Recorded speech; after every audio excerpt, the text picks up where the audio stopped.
right, this is health vlog, and I had to stop posting. I thought I was gonna do an everyday thing. It did not work out.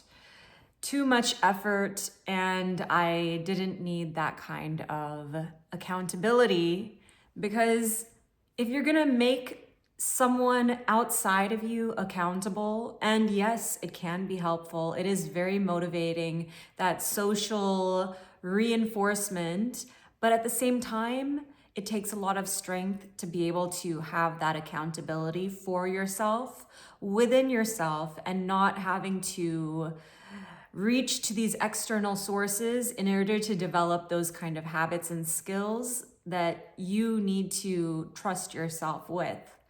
And so it was pretty pointless of me trying to post every single day, considering the results were dismal. The outcome, the videos were dismal. And so by default, I took a break. Here I am, and I'm ready to talk about my health journey as well as yours.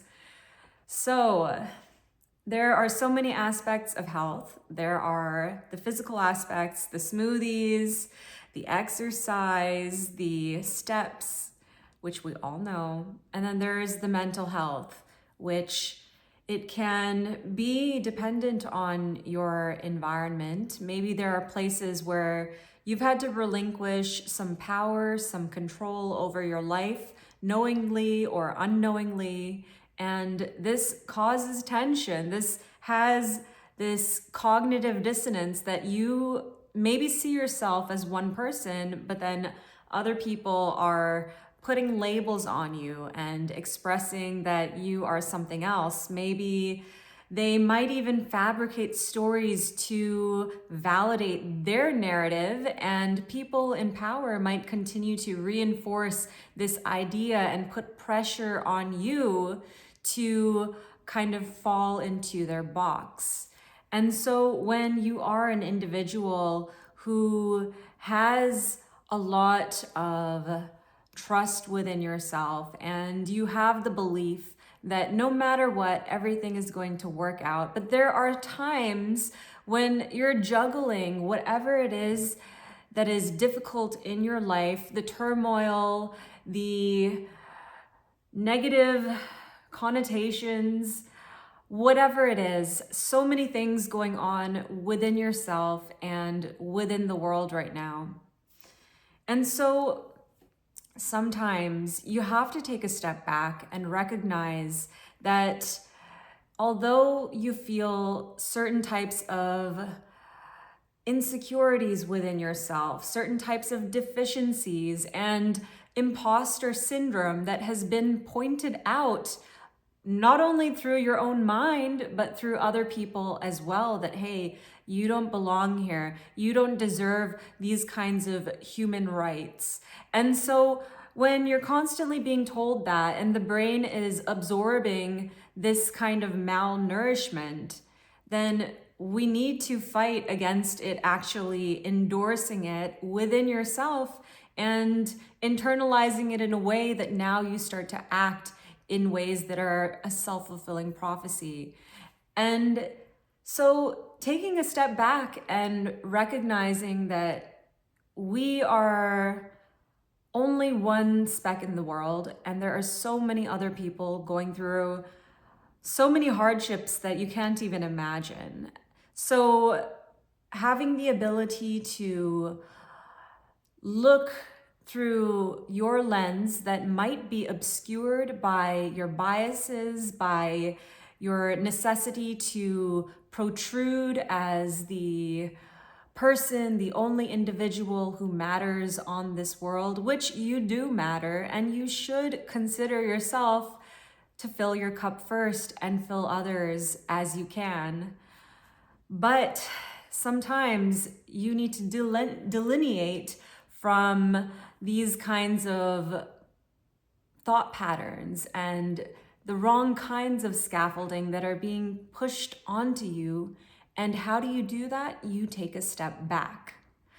And so when you do feel like you're compromised and You need to really think for yourself. The juxtaposition of your mind is clouded because you are fighting against the waves. You are fighting to move up the river when the river is downpouring onto you.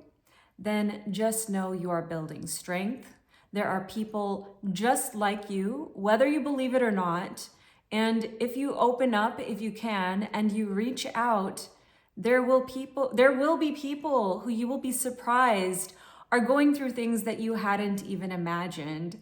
And so being in a position where you can open your mind and instead of making inferences about how others are, but really just have this clean slate where you can collect data, understanding that there are many, many ways to bias data. And so you need to look with discernment and expose the truth by excavating through continuous knowledge and understanding of how complex people can really be and what are people's initiatives, what are their agendas, their motives.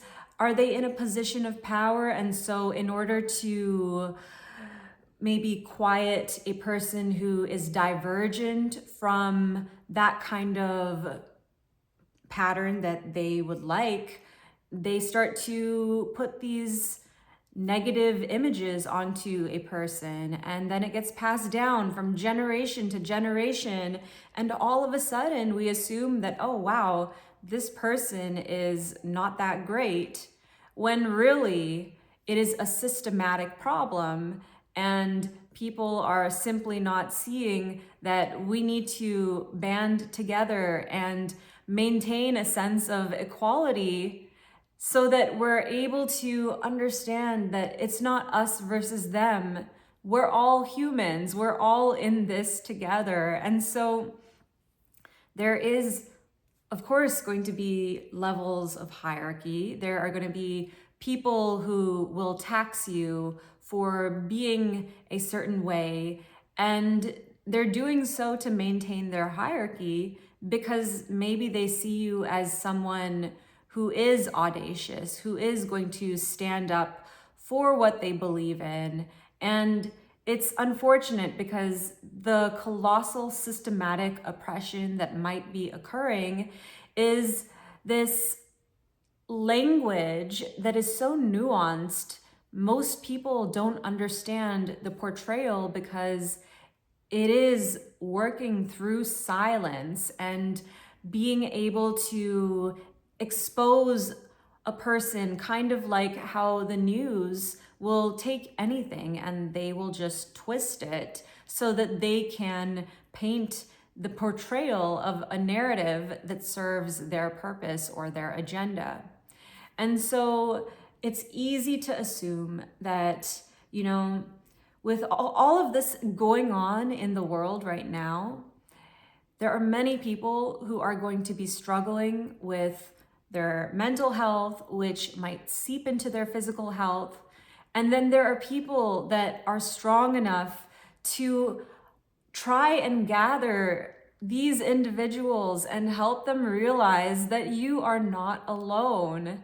There are people just like you suffering in the same ways that you are. And there are people who are much worse than you. And so that is not to say that what you're going through, I'm not trying to minimize what you are going through, because obviously it is very difficult. And many people are in traumatic situations that should not even have been there. And so when you can start to look at the people who are suffering more than you, and you recognize that maybe your suffering is there because you are supposed to gain this strength so that you can become the bigger person, and this colossal energy, this colossal personality that is able to hold people, so many people. And that is why you have to learn to walk through pain, to walk through fire so that you yourself can not only uplift, but uplift those around you. And so it becomes this opportunity to ferociously find ways to improve the lives of others that are around you, to serve your community in whatever capacity you can, even when you don't have anything. And so once you recognize that your power is within, and the reason why they are telling you you don't have that power is because it allows other people to maintain their power and that hierarchy. And when you recognize that you are the one who is giving them that power by accepting the narrative, when in reality you are sovereign. And in order to preface your empire building, you have to accept your sovereignty. And so there are a lot of people suffering in this department of mental health. And if you see someone who is putting on a smile, trying to act like everything is okay, just know that there are things in their lives you have no idea about. And even if they seem like this happy-go-lucky person, everyone deserves empathy, everyone deserves love, everyone deserves encouragement, and you are given power, given responsibility so that you can give in return. And the more you give, the more likely you are going to be able to uplift people around you. And so when you do take that step back and you recognize that you are invigorating this new journey within your chapter of 2026, and it's not only a journey of health, but it is a journey of becoming a rocket ship so that you can take so many people with you to the moon, and you are going to be surprised by the kind of power that you hold. Now, of course, your mental health is tied to your physical health and your emotional health and your career health and all of this combined. And therefore, I don't have my smoothie, but I just wanted to create this point where we have a little bit of contention that with YouTube and social media, we see that everyone wants to post things every day, all the time, in order to gain those views. And yes, maybe there are certain ways that the algorithm prefers. They want to see you there all the time. But you also have to respect yourself. You have to do things for yourself first and trust that things are going to happen for you when you do. And so maybe there might be only one or two people who are riveted by the ideas that you are sharing. And maybe there might be a massive exodus of people who are understanding and they are recognizing that you are with them. And just even having that person who says, hey, I believe in you. I know that you are human and you deserve equal rights. You deserve to have the ability to feel safe and to feel loved and respected. Those are basic human rights.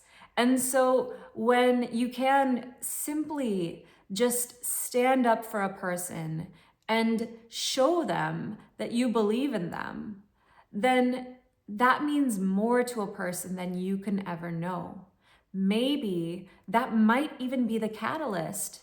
If one person simply holds your hand, even for just a moment, that might be the catalyst for change, for allowing yourself to pivot into a new direction so that you can build this rocket ship and just blast off.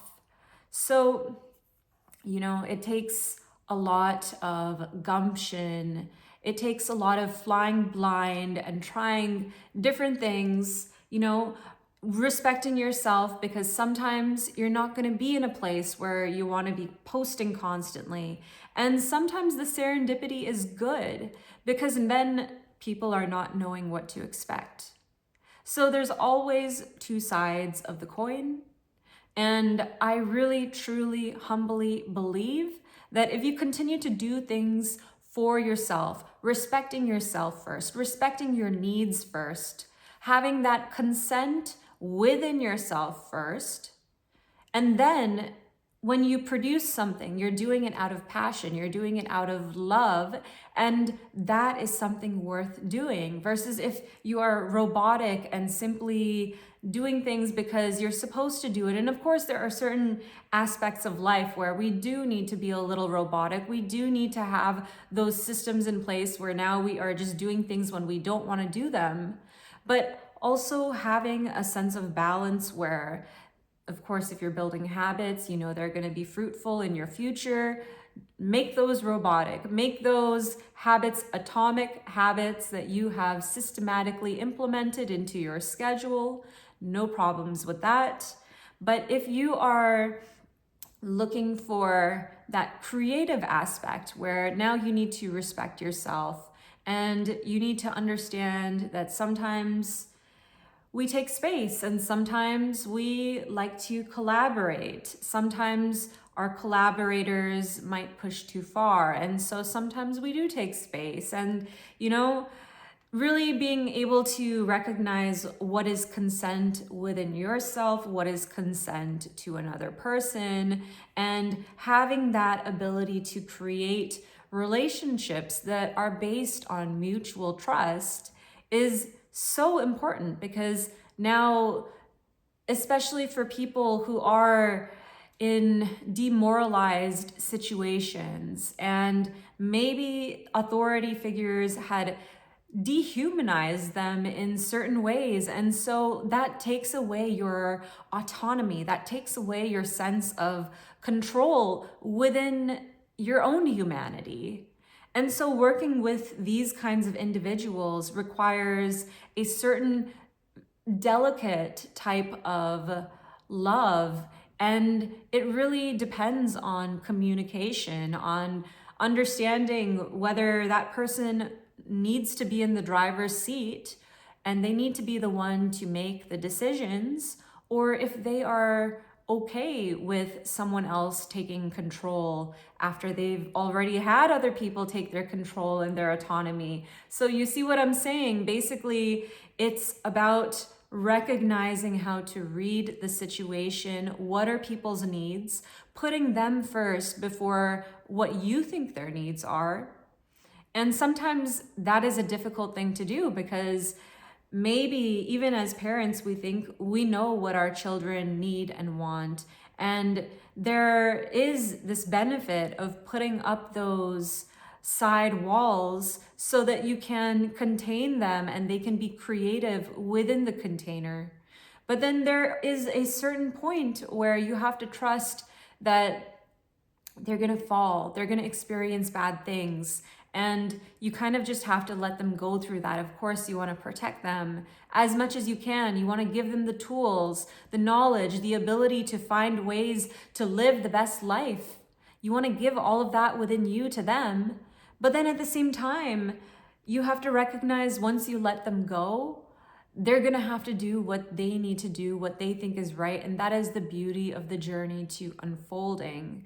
And so when you're able to gravitate towards the idea of letting go and trusting the process enough that a person deep down, they will, especially as you grow, you're going to know what is good for you because you have the most context within your life. And so when someone is trying to micromanage your life, they're micromanaging your relationships, it's really off-putting because now you are feeling as though you don't have control and everything is artificial.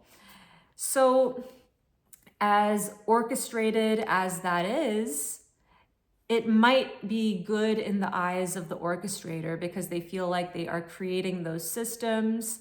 But at the same time, there's always that issue of consent, of knowing how a person needs to grow, and in retrospect, being able to offer that to them by simply being there and trusting that as they may have trust, you also have to have trust that they know how to navigate.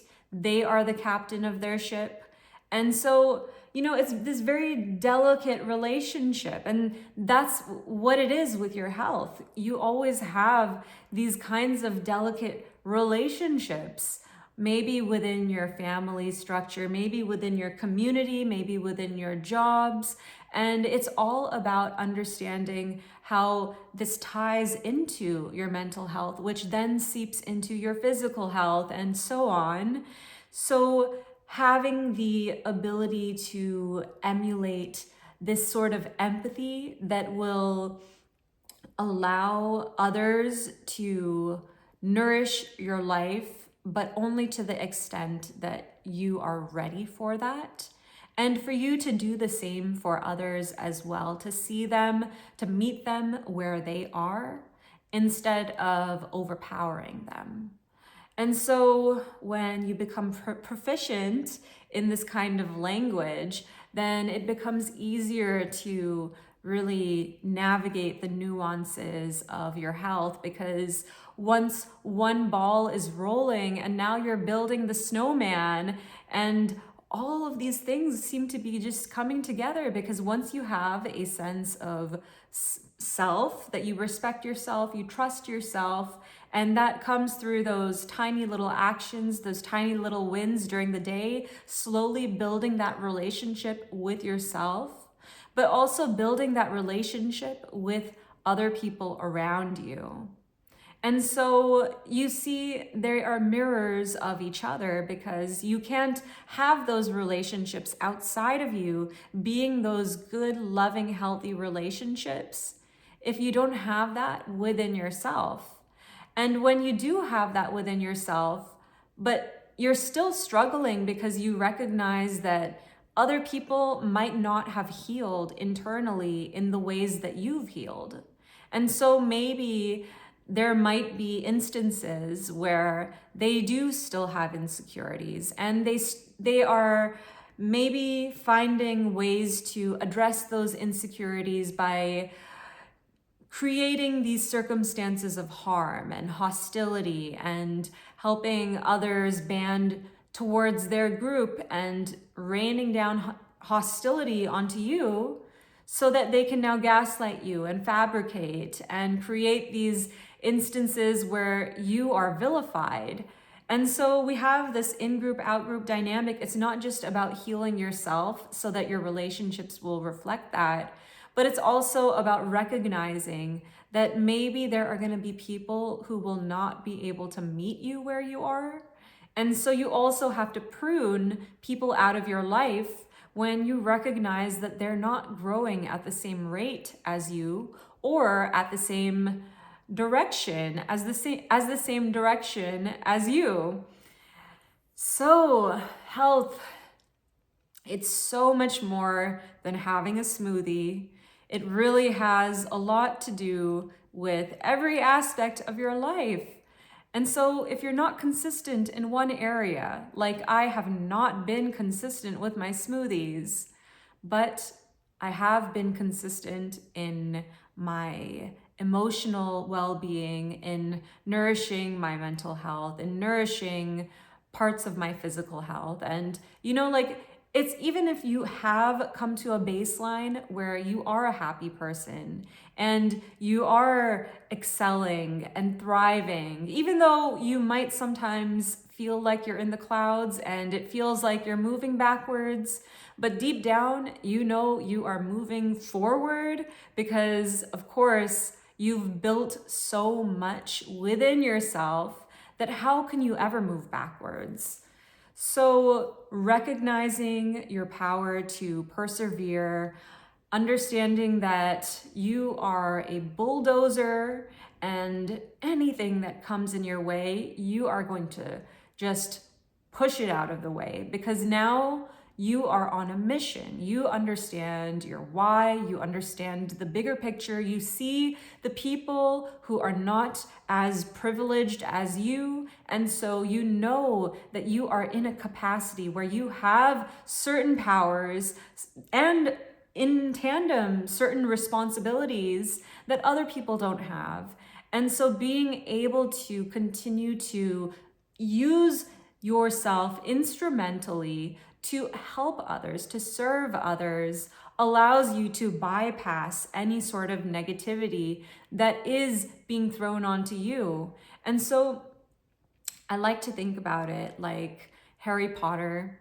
And, you know, they used to have practice where I can't remember the name, but that, you know, what is it called?